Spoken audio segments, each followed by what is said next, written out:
Magandang buhay, kabamba! Mahirap mo bang pakiinin ang inyong anak ng gulay? Ang recipe na ito ay para ito sa kanila. Kaya pagkatapos mo itong panoorin ay magluto ka na rin ito. Isang puso ng saging lang yung aking kakailanganin dito. At ituturo ko sa iyo kung paano ito linisin. At kung paano ito hindi maging mapait. Tanggalin nyo lang yung pinakagitna nito, yung parang posporo. Yan kasi yung isang matigas na parte niya. Nung nagluto ako ng dinengdeng na sabunganay o itong puso ng saging sa Tagalog, ay may mga nag-comment doon kung ano daw ang gagawin para hindi mapait ito at mapakla. Kaya panuorin mo lamang to para malaman mo. After naman natin maalis yung nasa gitna nito, ang akin namang isunod na gawin ay yung pinakamurang parte ng puso ng saging. Akin lang tinapiasan yung pinakadulo nito dahil hindi natin yan isasali sa ating pagluluto. After ko naman ito maalis ay akin lamang itong tinadtad. Sundan nyo lamang itong aking ginawa. Hindi ko pala natanong ito sa aking pinagbilhan sa palengke kung anong klaseng puso ng saging ito. After ko lang ito magayat ay nilagay ko ito sa kasirola dahil papakuluan natin. Nilagyan ko ito ng 2 kutsarang asin at sapat na tubig para sa pagpapakulo natin dito. Ito yung isang paraan para maalis yung pakla o yung pait ng ating puso ng saging. Yung iba ang ginagawa nila ay nilalamas lang nila ito ng asin, hindi na nila ito pinapakuluan. Ako kasi ito na yung aking nakasanayan.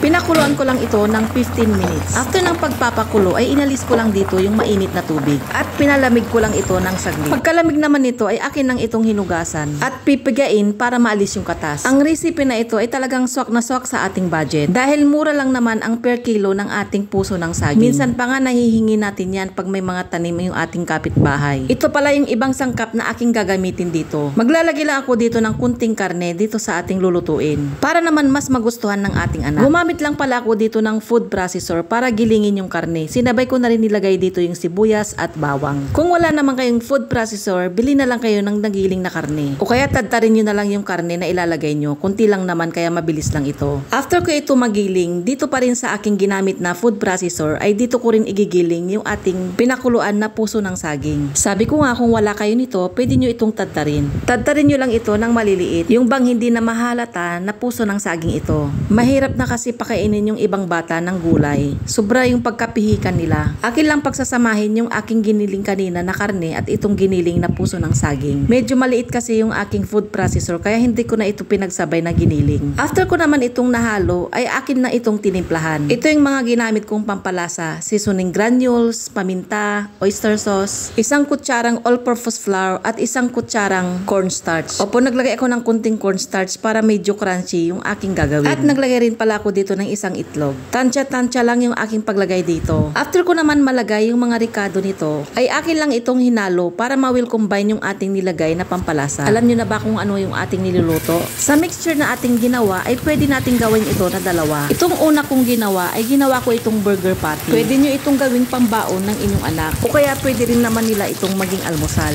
Gawa na lang kayo ng sausawan, tuyo plus kalamansi or kahit ketchup, masarap na. After naman dito sa burger patty, bola-bola naman yung aking ginawa. O di ba kabamba, 2 na yung ating nagawa. Itong bola-bola na to, pwede mo na itong isahog sa miswa. Kung isa ka sa may anak na mahirap pakainin ng gulay, try mo ito kabamba. For sure magugustuhan niya.